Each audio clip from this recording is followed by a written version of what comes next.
دیکھیں یہ جو آج شور مچاتے ہیں نا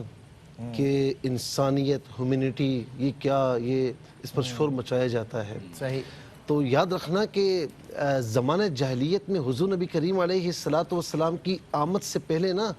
آپ کی آباء و اجداد تھے بے شک ہاں وہ یہود و نصارہ ہی اس وقت تھے بت پرست تھے یہ سارے کے سارے اس وقت شامل تھے تو ذرا سا اس معاشرے کی تھوڑا سا تصور میں آپ جائے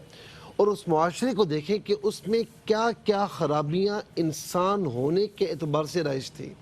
اول تو یہ کہ وہ انسان ہو کر انسانیت کو جانتے نہیں تھے صحیح انسان ہو کر انسانیت سے نابلد تھے ٹھیک ہے یہ حضور نبی کریم صلی اللہ تعالی علیہ وسلم ہے کہ جنہوں نے آ کر ان کو یعنی انسان ہونے کے باوجود انسانیت کو جانتے نہیں تھے ان کو انسانیت سکھائی ہے اچھا پھر اس کے ساتھ آپ دیکھیں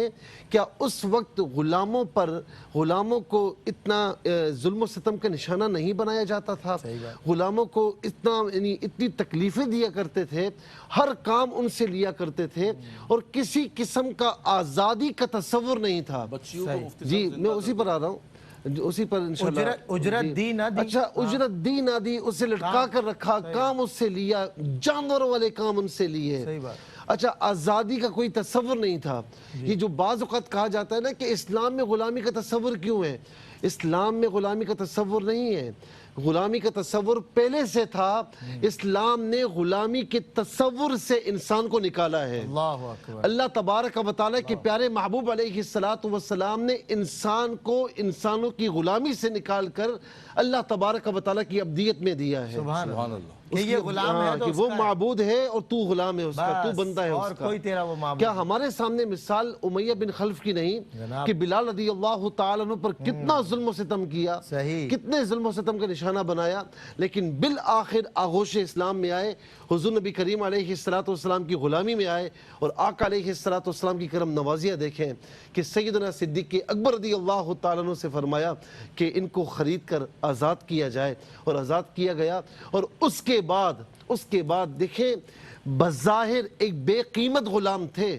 امیہ بن خلف نے یہی کہا تھا سیدنا صدیق اکبر کو کہ میں آپ کو بڑا تاجر سمجھتا تھا لیکن آپ تو بالکل ایسے ہی نکلے کہا کہ نہیں بے وقوف تو نکلا بے وقوف تو ہے اگر تو اس کے عوض میں میری ساری پروپرٹی مانگتا میں تجھے وہ بھی دیتا اس لیے کہ میرے مصطفیٰ علیہ السلام نے مجھے حکم دیا اور صحابہ کرام سیدنا بلال رضی اللہ تعالیٰ عنہ کو سیدنا کہہ کر پکارا کرتے تھے غلام کو سردار کہہ کر پکارا کرتے تھے اور خانہ کعبہ میں جب اذان دینے کا مرحلہ آیا تو میرے مصطفیٰ علیہ السلام نے حضرت بلال رضی اللہ تعالیٰ عنہ سے فرمایا کہ جاؤ اور اذان دو یعنی صدائے ربی کو بلند کیا جائے پھر اس کے بعد جسے علامہ صاحب نے اشارہ فرمایا وَإِذَا الْمَوْءُودَةُ سُئِلَتْ یہ بچیوں کے ساتھ کیا سلوک تھا یہ آپ کے آباء و اجداد تھے جو بچیوں کو زندہ درگور کیا کرتے تھے اور آج بھی اگر آپ باب عبدالعزیز سے نکلتے ہیں نا تو سیدھے ہاتھ کی طرف آپ جائیں جہاں پر عمرے کی بسز وغیرہ ملتی ہیں راستے میں ایک چار دیواری ہے